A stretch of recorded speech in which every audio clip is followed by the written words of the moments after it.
I started into private practice twice. The first time was after retirement from a career in the Airforce, and the second time was after the technology startup I became involved with essentially failed to launch. This was in the economic downturn in 2007 to 2008, with a very slow economic recovery to follow. The good news to this adventure was that I learned a great deal about cone beam CT, three-dimensional printing, and milling, as well as designs and surgical principles around the transition of patients with failing dentition to implant-supported teeth. What I learned clinically, I still use today. So, that part was good, and I'm glad for the experience. And by the way, this is Ben Young. Welcome to the episode number 31 of the Perio Patient Podcast.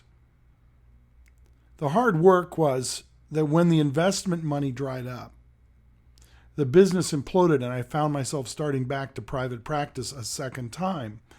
This has been interesting because I can personally attest to the fact that the private practice climate between 1996 and 2011 or so, when I started back the second time, had significantly changed. Much of it having to do with the continuing developments within the digital revolution, which is a result of exponential growth and development of the internet, personal computing, Wi-Fi, to name just a few. In essence, all of this has resulted in a society we live in now that is tied to mobile phones and social media platforms that did not exist back in 1996. In fact, things change so fast that many products with us right now will be obsolete by this time next year, if not sooner. This technology revolution has affected dentistry in a number of ways, because fundamentally it has changed the way we all obtain information.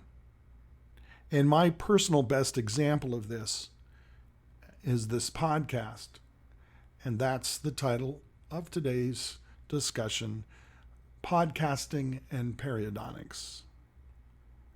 Let me remind you where all this started. Do you have an iPod? I still do. I don't use it. It's been replaced by my phone. The iPod replaced CD players. Remember Walkman? And the CD player in the music world replaced tape, which replaced vinyl, which apparently is trying to make a nostalgic comeback. We'll see. Remember the encyclopedia? I do. I remember our local grocery store giving out the one called Funk and Wagonals. Every month or so they would have the next book available. What a draw to a grocery store. It might have been linked to green stamps, I don't recall. If all of this sounds foreign to you, just Google it. Look it up on its replacement called Wikipedia. And speaking of Wikipedia, here is its current entry about podcasting. Podcasting, previously known as audio blogging, has its roots dating back to the 1980s with the advent of broadband internet access and portable digital audio playback devices such as the iPod. Podcasting began to catch hold in late 2004. Today, there are more than 115,000 English language podcasts available on the internet and dozens of websites available for distribution at little or no cost to the producer or listener. According to one survey in 2017, 42 million Americans above the age of 12 listen to podcasts, at least on a weekly basis. But really, that was eons ago. That was 2017. Here's a summary of the podcast statistics for 2020. 1. There are currently 850,000 active podcasts and over 30 million podcast episodes. 2. More than half of all U.S. consumers above the age of 12 listen to podcasts. 3. 65% of podcast listeners tune in using portable devices such as smartphones and tablets. 4. Nearly 3 out of every 4 podcast listeners in the U.S. say they tune in to learn new things. 5. 32% of Americans listen to podcasts on a monthly basis. 6. 90% of podcast listeners listen to podcasts from the comfort of their own home. 7. More than half of listeners are at least somewhat more likely to consider buying from a brand after hearing its advertisement on a podcast. And you don't have to worry about this one. I don't advertise anybody. Number 8, podcast advertising revenues are expected to surpass $1 billion in 2021. 9, 82.4% of podcast listeners spend more than 7 hours a week listening to podcasts. 10, the average weekly podcast listener subscribes to an average of 6 shows and listens to 7 shows per week. And I think that kind of describes me, frankly. I'll leave a link in my notes to this data. So what to make of all of this? First, it's easy to find stuff on the internet or on a particular podcast. Whether or not it will be of any value will always come down to content. Is the information useful? Yes, there is a bit of sorting required, but if you poke around in the areas that might interest you, whether it is politics, knitting, opera, cars, I'm sure you will find both audio and video podcasts of high quality content that you can enjoy.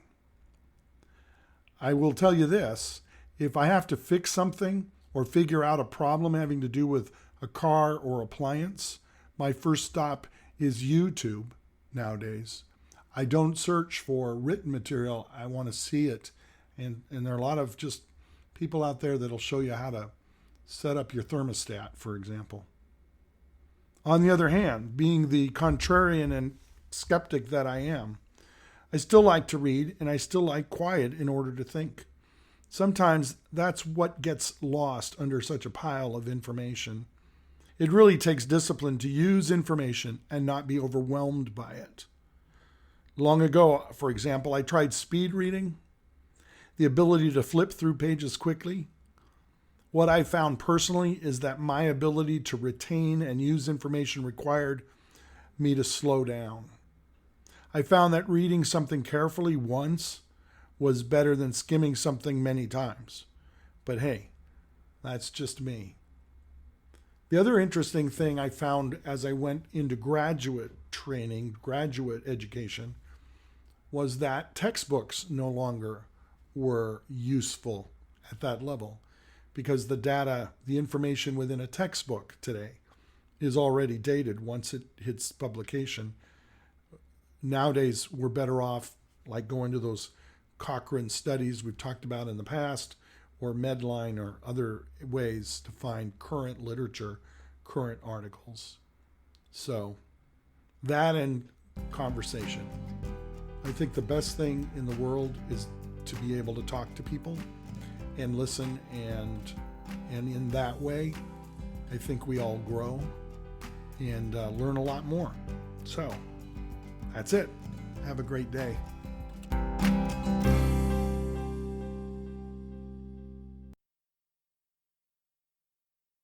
How does Moses make his tea? He brews it.